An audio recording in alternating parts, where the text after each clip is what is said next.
Naona kuna kijana wako ulikuwa unamvusha hapa. Ndio, nilikuwa namvusha hapa. Kwa kweli asubuhi tunapata shida sana.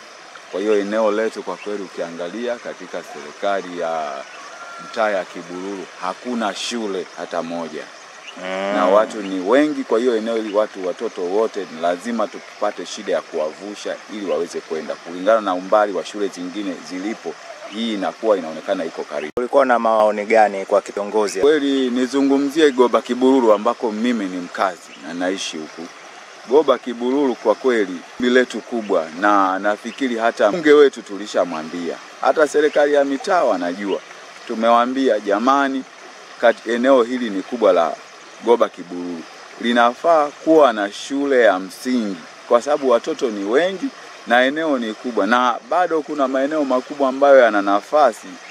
Ingewezekana serikali ingeweza kufanya jitihada tuweze kupata eneo kwa ajili ya shule, kwa sababu watoto tunao kila siku na kila siku tunapata shida katika mto huu.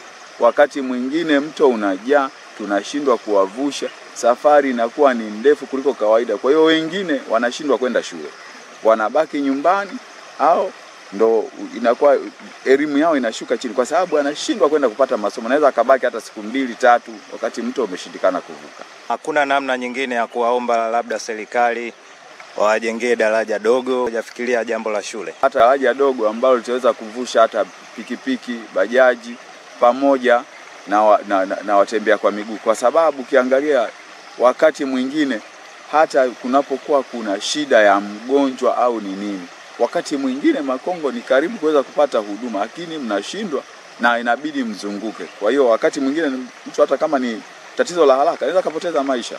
Kwa hiyo kwa kweli tungeweza kupata hata kivuko, ingekuwa ni kitu kizuri sana. Changamoto ya kupata usafiri, kwa sababu kama mtu akija inabidi tuzunguke darajani au tupite huku bondeni.